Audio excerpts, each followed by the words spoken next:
Monsieur l'ambassadeur, Mesdames et Messieurs, chers amis,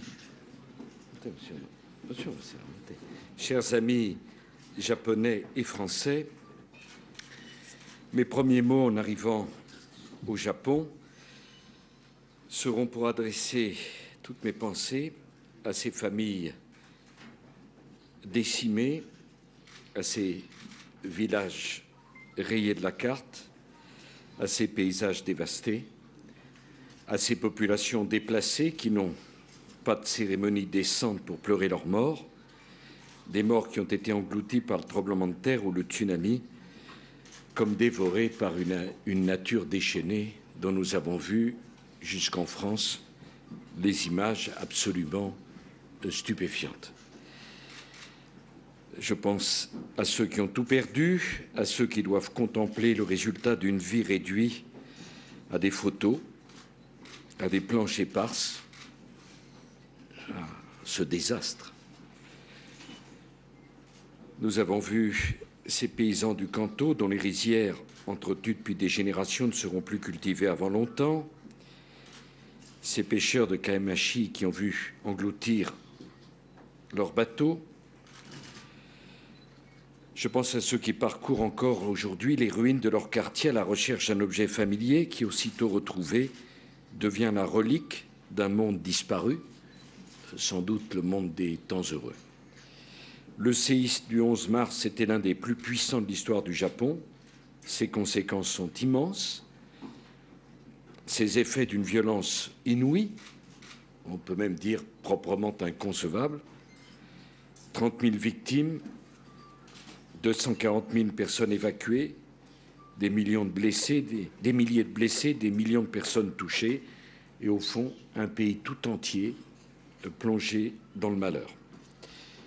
Face à la catastrophe, il reste peu de mots, et pourtant il faut trouver les mots pour conforter ceux qui souffrent. À tous, je suis venu donc dire le soutien de la France au nom de tous les Français, au nom de l'Europe et au nom de tous les pays du G20, puisque la France préside aujourd'hui le G20. À vous, Français du Japon, je vais également exprimer la solidarité de tous nos compatriotes. Certains parmi vous ont perdu de la famille, des amis, des collègues, et je sais que tous ici, vous souffrez, comme le peuple japonais, de voir le pays que vous aimez meurtri, défiguré et menacé par les conséquences de la catastrophe que vous venez de vivre. Sachez que la France est à vos côtés et que tous nos compatriotes ont vécu avec vous, même de loin, mais avec vous, en imaginant la terreur qui fut la vôtre. Dès le premier jour du séisme, la France a exprimé sa très grande solidarité et son désir d'aider le peuple japonais. Je l'ai dit au Premier ministre Naoto Kan. À Sendai, ville particulièrement touchée par le tsunami, nous avons dépêché des secouristes de la sécurité civile. Et aujourd'hui même, alors que l'ampleur de la catastrophe se dévoile peu à peu, un nouveau danger menace, le danger de l'accident nucléaire. Face à cette situation, nous devons faire preuve d'un grand sens de la responsabilité.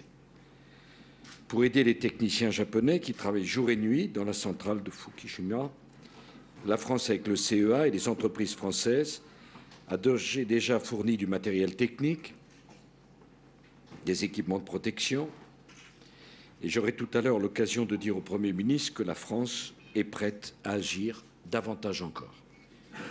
L'aide au peuple japonais vient de toute la population française, et je tiens aussi à vous assurer, mes chers compatriotes, de la solidarité nationale. Je veux d'ailleurs revenir sur les événements que nous avons connus face aux premiers effets du séisme. Le devoir de la France, mon devoir, était de protéger les Français vivant au Japon.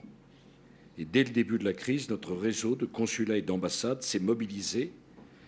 Je tiens à les féliciter, Monsieur l'ambassadeur, pour leur réactivité, leur grande disponibilité et leur courage. Je sais que la rapidité avec laquelle la communauté française a réagi a suscité certaines réserves. Je le dis sans hésitation, il était du devoir des autorités françaises d'appliquer ce principe de précaution. Et j'assume la décision qui a été prise de recommander aux Français que rien ne retenait à Tokyo de quitter la région. Mon devoir est de protéger les Français. Et nous avons eu raison, me semble-t-il, d'aider les familles qui le souhaitaient à rentrer en France auprès de leurs proches. La France a le devoir de protéger partout dans le monde ses ressortissants. Et en tant que président de la République, je suis le premier garant de ce devoir. Alors après l'urgence de notre réponse au drame, le temps était venu de vous rencontrer pour parler de la situation et de l'avenir. Je veux d'abord évoquer, devant Nathalie Kosciusko-Morizet, merci d'être là, la situation nucléaire du Japon en toute transparence. Je dois à la vérité de vous le dire, cette situation est critique, très instable et malheureusement durable. Vous devez envisager de vivre avec cette situation encore pendant plusieurs semaines, si ce n'est plusieurs mois. Que devez-vous faire? Ce n'est pas à moi de vous le dire. Chacun de vous doit décider en son âme et conscience, selon sa situation familiale et ses obligations professionnelles. Je sais combien les situations des expatriés sont variées entre ceux qui ont fait leur vie au Japon et ceux qui sont venus ici, sachant qu'ils seraient prochainement appelés ailleurs. Pour éclairer vos décisions, sachez que les autorités françaises sont là, aux côtés des autorités japonaises, pour vous fournir des informations fiables. J'ai sollicité l'expertise des scientifiques du CEA, de l'Autorité de sécurité nucléaire et de l'Institut de radioprotection et de sûreté nucléaire, qui a également envoyé un expert au Japon. Tous, je dis tous, s'accordent à dire que dans la situation actuelle, résider à Tokyo et dans sa région ne constitue pas un risque réel pour la santé des populations. Bien entendu, nous maintenons notre vigilance en liaison avec les autorités japonaises et nous vous alerterons si nous estimons qu'il existe un risque. Je vous dois la transparence. Vous l'aurez. Maintenant, après 3 semaines aussi éprouvantes, la vie doit reprendre son cours le plus normalement qu'il est possible, dans des circonstances aussi exceptionnelles que tragiques. Dès lundi prochain, le lycée français rouvrira ses portes. Je tiens à rassurer les parents des 2 établissements. Les équipes de la sécurité civile ont vérifié la solidité des bâtiments et de son côté, l'Institut de radioprotection et de sûreté nucléaire a pris toutes les mesures pour assurer la radioprotection dans l'enceinte des bâtiments et dans le périmètre de sécurité. Un espace de confinement a été prévu dans chaque établissement pour accueillir l'ensemble du personnel et les élèves en cas de besoin. La crise actuelle ne doit pas conduire la communauté française à remettre en question ses projets et sa présence durable au Japon. Vous qui vivez au Japon, quelle que soit votre activité et votre situation, vous participez chacun à la coopération entre nos 2 pays. Ces liens doivent être préservés. Et je suis persuadé qu'ils sortiront renforcés de l'épreuve que traverse le Japon. Je vous l'annonce, nous reconstruirons l'Alliance française de Sendai, qui a été détruite par le tsunami. Elle sera reconstruite. Nous renforcerons l'Institut français de Tokyo, fragilisé par le séisme. Et je n'oublie pas non plus le nouveau lycée de Tokyo, qui est en cours de construction. Nous veillerons à ce que le chantier se poursuive dans les meilleures conditions. Quel plus beau projet d'avenir peut-on porter ces temps-ci qu'un lycée franco-japonais, socle d'une communauté française dynamique et symbole du lien qui unit nos 2 pays. La vie doit reprendre son cours, mais nous devons aussi prendre en compte ce qui s'est passé et en tirer tous les enseignements. La situation de Fukushima suscite de très nombreux débats dans le monde et bien sûr en France. L'heure n'est pas aux polémiques, elle n'est pas aux anathèmes, l'heure n'est pas au choix précipité qui ne marque qu'une seule chose, le manque de sang-froid. Or, dans ces situations, il faut faire preuve de sang-froid. La France doit se montrer à la hauteur de ses responsabilités de pays ayant fait le choix de l'énergie nucléaire. Pour la France, le nucléaire civil est un élément essentiel de son indépendance énergétique et de la lutte contre les gaz à effet de serre.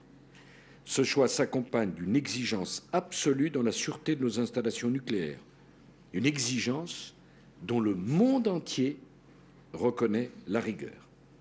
La France participera pleinement à la démarche de vérification de la sûreté de ses centrales nucléaires dans le cadre de l'initiative européenne. Lors de la conférence de Paris en mars 2010, la France a plaidé pour une harmonisation internationale des normes de sûreté. Je vous annonce qu'avec Nathalie Kosciusko-Morizet, nous demanderons aux autorités indépendantes de sûreté nucléaire des pays du G20 de se réunir, si possible à Paris, au cours du mois de mai, pour définir une norme internationale de sûreté en matière nucléaire. Il est absolument anormal que ces normes de sûreté internationale n'existent pas, et cette réunion de Paris qu'animera Nathalie Kosciusko-Morizet avec les autorités de sûreté nucléaire des pays du G20 préparera utilement la réunion de l'AIE qui est prévue au mois de juin pour définir un corpus de règles. Mes chers amis français et japonais, la France entière partage votre détresse et votre inquiétude. Je voudrais dire que l'effroi devant la violence de la nature a sans doute été redoublé lorsque cela même qui aurait dû vous en protéger, je veux dire le progrès technologique, loin de représenter un secours, a fait naître de nouveaux risques. Ne perdons pas pour autant confiance dans la capacité des hommes à se protéger du malheur et à rester maîtres de leur destin. Au XVIIIe siècle, lorsque la ville de Lisbonne avait été détruite par un séisme, suivi d'un tsunami, le doute s'était installé en Europe sur l'existence du bien. La foi dans le progrès avait été ébranlée. Pourtant, même les plus sceptiques, comme Voltaire, rappelaient qu'il est un élément indubitable, la capacité de l'homme à œuvrer pour un meilleur avenir. Cette confiance dans l'avenir, n'est-ce pas ce que les Japonais eux-mêmes nous enseignent aujourd'hui? La dignité, la cohésion nationale, le sens des responsabilités dont ils font preuve forcent le respect.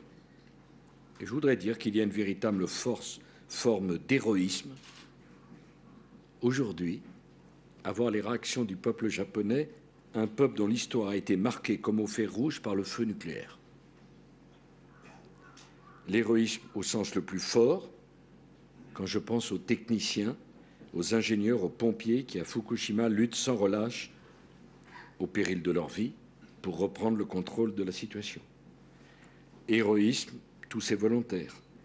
Héroïque, ce peuple tout entier qui poursuit les gestes de la vie quotidienne alors qu'il ne subsiste rien de la vie ordinaire, chacun stoïque pour ne pas décourager sans doute les autres. Héroïsme de ce peuple rassemblé. Et je veux dire qu'il n'est pas de pays qui ne se relève même des plus terribles catastrophes. Je pensais en venant à la splendeur d'une culture, c'est au paradoxe, la culture japonaise qui a toujours fait de la fragilité d'un monde éphémère, c'est, je le crois, la traduction littérale du mot estampe en japonais, monsieur l'ambassadeur, un motif essentiel de sa représentation artistique. Et comment ne pas mettre en regard le tsunami terrible du 11 mars et la grande vague de Kanagawa du peintre Okusai qui a su saisir cet instant terrible où une mer incontrôlable va s'abattre sur le frêle esquisse des constructions humaines. Faisons de cette catastrophe épouvantable une occasion pour rapprocher et raffermir les liens entre la France et le Japon. Et faisons de la présidence française du G20 l'occasion de mobiliser le monde entier au secours de nos amis japonais, dont je voudrais dire que quand eux-mêmes voient une catastrophe dans le monde, ils sont toujours les premiers et les plus généreux à manifester leur solidarité. Et il n'est que justice qu'aujourd'hui, nous lui témoignons cette même solidarité. Et puis je voudrais vous dire, mes chers compatriotes, aussi combien, avec Nathalie, Jean-Pierre Raffarin, Bernard Bigot, dont chacun connaît des grandes compétences en matière nucléaire, nous sommes heureux d'être, ne serait-ce que pour quelques heures, à vos côtés. Vous avez dû vous sentir bien seul, bien éloigné de vos familles et de vos amis, et je voudrais vous dire toute mon admiration.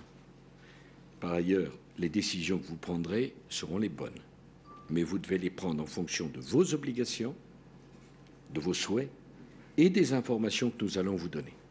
Nous n'avons pas à vous dire ce que vous devez faire, mais nous avons à vous donner les éléments qui vous permettront de prendre les meilleures décisions, celles adaptées à la situation professionnelle ou familiale qui est la vôtre. Et de ce point de vue, Nathalie Kosciusko-Morizet restera jusqu'à samedi au Japon, aura contact avec les autorités japonaises et vous donnera tous les éléments d'information dont vous pourrez avoir besoin. Voilà. J'aurais souhaité venir de façon plus apaisée, dans un cadre certainement plus festif. J'arrive à l'instant de Chine et bien sûr je repartirai très rapidement en France où je suis attendu. Mais enfin, il n'était pas possible pour moi de venir voir le Premier ministre japonais sans prendre le temps de m'adresser à la communauté française qui n'a pas à rougir de ce comportement, bien au contraire. La France était fière de vous et soyez assurés que vous avez fait exactement ce qu'il fallait faire. Quant aux pompiers, au personnel de la sécurité civile, je veux les assurer de nos remerciements les plus sincères. Merci à tous.